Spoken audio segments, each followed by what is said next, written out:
está por aquí como todos los lunes Natalia Ual, editora de política de La Diaria, que, bueno, ayer me imagino que tuvo una jornada muy movida y hasta altas horas justamente poniéndole el ojo a este proyecto de ley. Natalia, ¿cómo te va? ¿Cómo andas, Martín? Bueno, un presupuesto más. Un presupuesto más, sí. Que no es poco. Fuimos varios los que estuvimos ayer trabajando hasta última hora en el presupuesto, porque son, imagínense la cantidad de páginas, y son 713 artículos que tiene el presupuesto, y además hay una exposición de motivos que tiene 224, así que nada, tenemos y todavía tenemos material para seguir leyendo, y bueno, ahora ingresa formalmente mañana a comisión, y después, o sea, se presentó el domingo, pero ingresa formalmente el martes, y el viernes se recibe al equipo económico en la Comisión de Hacienda Integrada con Presupuesto de la Cámara de Diputados. Se recibe a Gabriel Odón y su equipo. Así que son horas estas, podríamos decir, resumiendo, de profundización en los contenidos, de parte del elenco parlamentario en un sentido amplio, oficialismo, oposición, como lo fue en la redacción de La Diaria ayer, ese momento, me imagino, en el que eso tan voluminoso empezó a poder ser repasado y conocido. Los plazos de la discusión, más allá de lo que pase esta semana, ¿cuáles son hacia adelante? Los plazos están fijados normativamente, es decir, hay un plazo para el tratamiento del presupuesto. En el caso de otros proyectos de ley no hay plazos para el tratamiento, en el caso del presupuesto sí. Son 45 días por Cámara, 45 días en diputados, que es por donde ingresó, y 45 días en el Senado. Y después, bueno, tiene que aprobarse en ese plazo constitucional. ¿Qué pasa si no se aprueba en el plazo constitucional o si no tiene los votos para ser aprobado? En general, siempre se aprueban en plazo, o por lo menos se votan en plazo, porque los parlamentarios tienen bien presente la fecha, y muchas veces son sesiones maratónicas que se prolongan hasta la madrugada, pero se termina votando. La incógnita ahora, y es una situación bastante inédita, es que el oficialismo no tiene mayoría en diputados. Entonces, ¿qué podría llegar a pasar si el proyecto no se aprueba en general? Lo que pasa es que no queda sin presupuesto el gobierno y tiene que tomar el presupuesto del gobierno anterior. O sea, no es que quede sin presupuesto, sino que rige el presupuesto del gobierno anterior. Y esa situación, si se llegara a dar, por ejemplo, una discrepancia entre cámaras, que eso también puede llegar a pasar, pasa el proyecto a la Asamblea General y ahí tampoco se aprueba, porque ¿qué pasa? El empate en la Asamblea General, que es lo que pasa ahora con oficialismo y oposición, que están empatados en dos bloques, el empate implica el statu quo, digamos, ¿no? Siempre el empate es el statu quo, significa que no se aprueba el proyecto nuevo y queda vigente el presupuesto anterior. Igualmente, ahora vamos a conversar, Martín, pero el oficialismo, digamos, ya está y ha tenido conversaciones para garantizar que esos dos votos que le faltan en diputados pueda llegar a tenerlos. Recordemos que hay dos procesos de votación, la votación en general del presupuesto y la votación en particular. Para que algo pueda salir, tiene que aprobarse en general. Y después habrá que ver qué pasa con la votación en particular, artículo por artículo y disposición por disposición.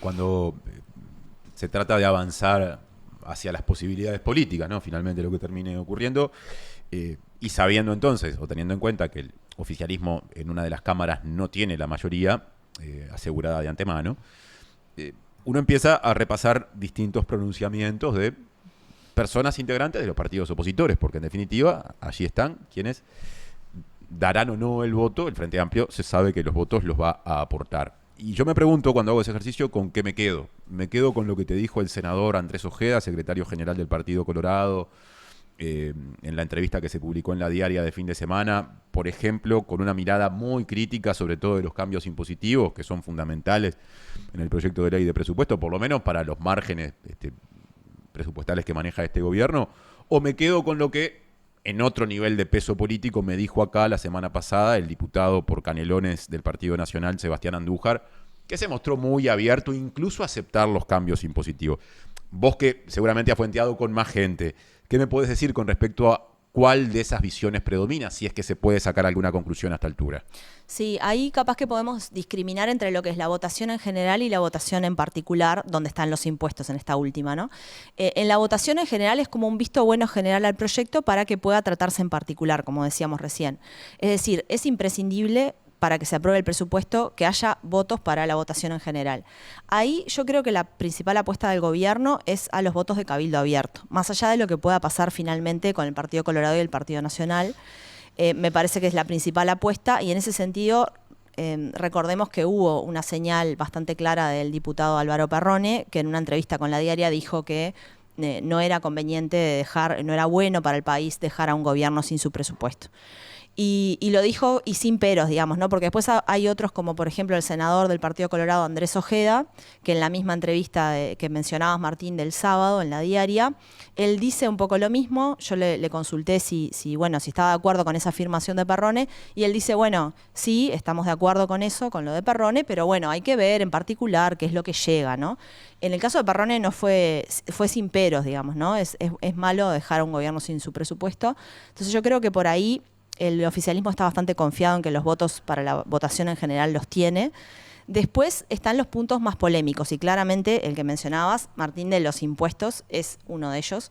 Y es muy importante porque en realidad son los recursos para financiar las políticas que se proponen en el presupuesto. Y obviamente no sale todo de ahí, pero gran parte del incremento y de los recursos que se precisan para algunas políticas claves salen de esas propuestas de incremento de recursos que van por el lado de, ustedes ya las deben haber repasado, de tres impuestos, adecuaciones tributarias le llama el gobierno, que ahí también hay una discusión, ¿no? Consolidación fiscal, adecuación tributaria. Los equipos económicos siempre nos sorprenden con expresiones que sacan la discusión del lugar más estigmatizado, podríamos decir. Sí, hoy, por ejemplo, el director de la Oficina de Planeamiento y Presupuesto, Rodrigo Arimo, hoy estuvo en Radio Sarandí y dijo, bueno, hizo mucho énfasis en que esto no era un nuevo impuesto, que no eran nuevos impuestos, sino que eran adecuaciones tributarias, porque en el caso de por ejemplo, el impuesto mínimo global, bueno, se está diciendo que se está implementando. En el caso del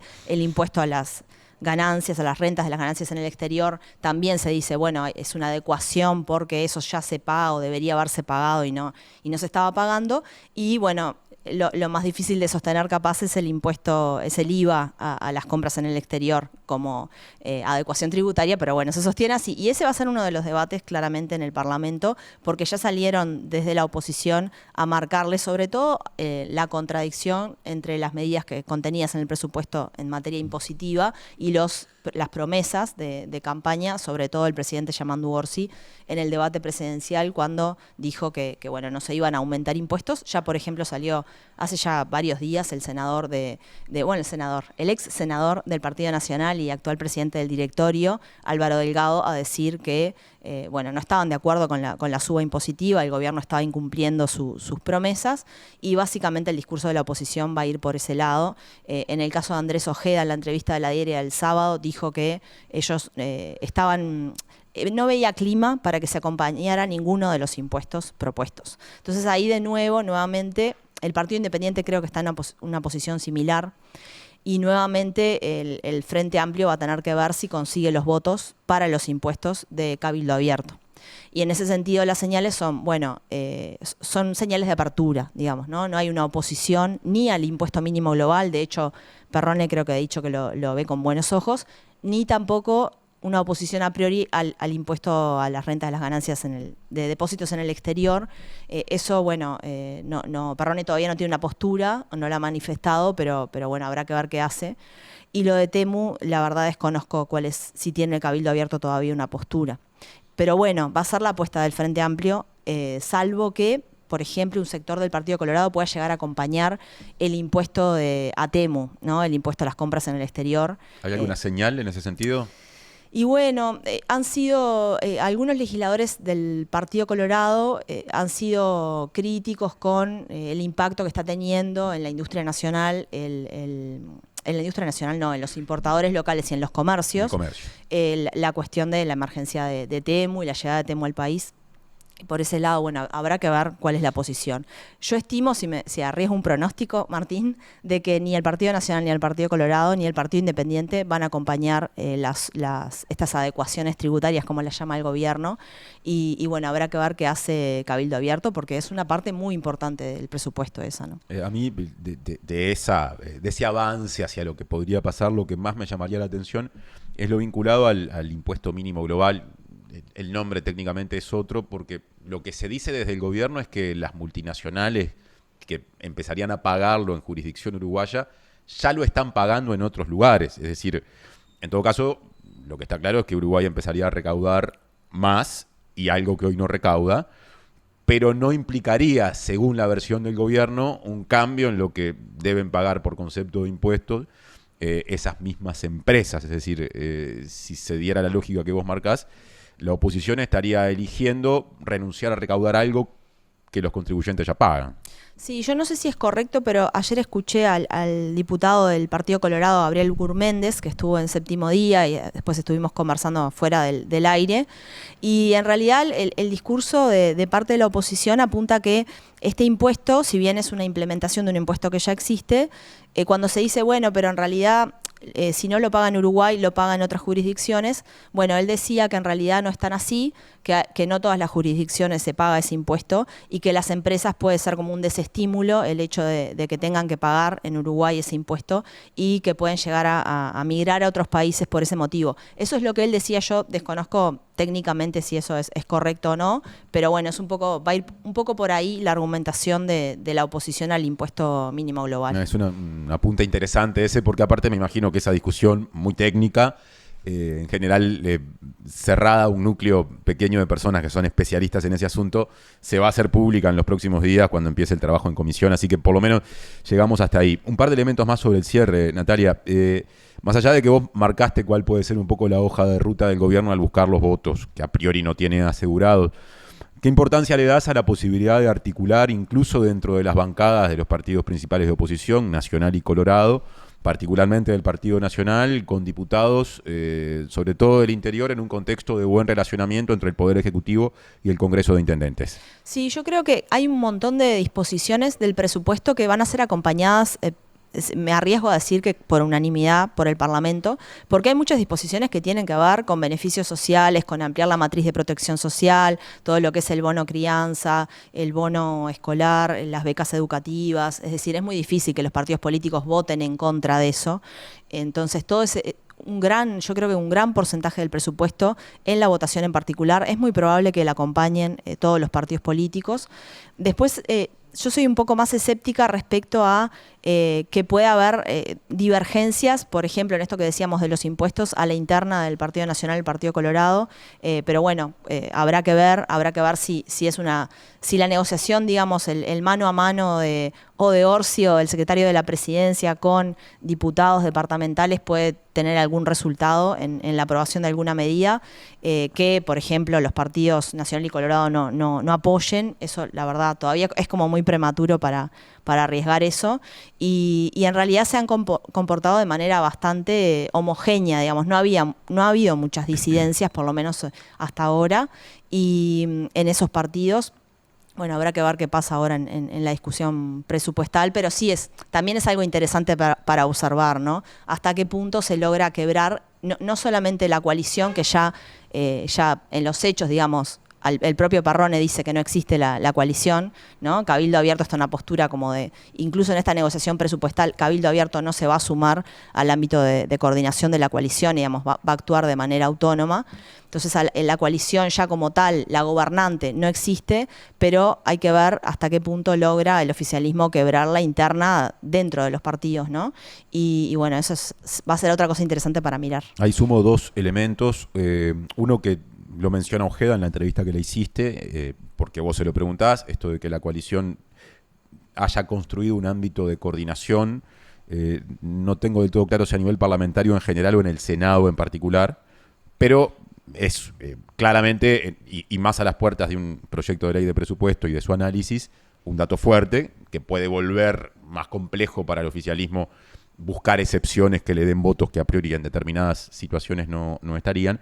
Y lo otro, que ya lo hemos manejado acá, hace muchos días se hizo público, el Partido Nacional, en su agrupación nacional de gobierno, cambió el liderazgo, pasó a ser del senador Javier García, y una de las cosas que se declara explícitamente al respecto es que se busca, entre otras cosas, hacer un trabajo que involucre al Senado, pero también a la bancada de la otra Cámara y a su vínculo con jefes departamentales como intendentes e intendentas. Es decir, que da la impresión de que la oposición está tratando de generar una suerte de amalgama para evitar escapes. Disidencias, claro. Y si tenemos, por ejemplo, un indicador, es el diputado en otro tema, ¿no? Que es la investigadora por la estancia de María Dolores.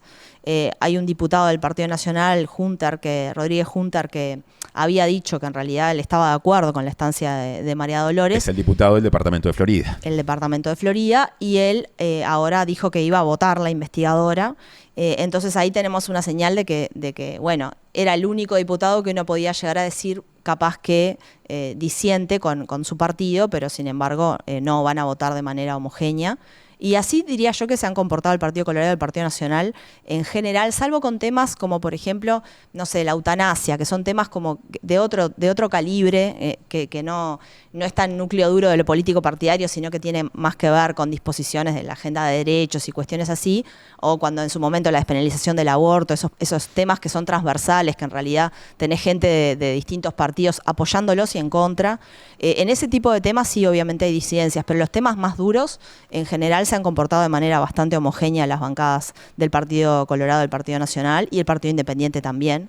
Entonces, bueno, habrá que ver qué suerte tiene el oficialismo en ese sentido. Para cerrar, Natalia, el gobierno, al momento de resumir las características del presupuesto, anunció con mucha antelación que había 3 grandes focos, ¿no? Uno vinculado a la agenda de crecimiento en términos económicos, otro a protección social y otro a seguridad. Distintos medios publicaron que ayer empezó a circular a nivel del oficialismo un documento como para alinear, me parece, el discurso, que a eso, digamos, lo amplía, ¿no? Se habla de 6 faros textualmente en ese documento: infancia, salud, educación, seguridad, transporte y Uruguay productivo. De alguna forma, digamos que están alineados con los 3 primeros de los que venimos hablando desde hace más tiempo. Más allá del contenido de este documento, ¿hay alguna primera impresión de cómo en los sectores del Frente Amplio este proyecto de ley de presupuesto y los detalles que se van conociendo ha impactado en estas primeras horas de consideración?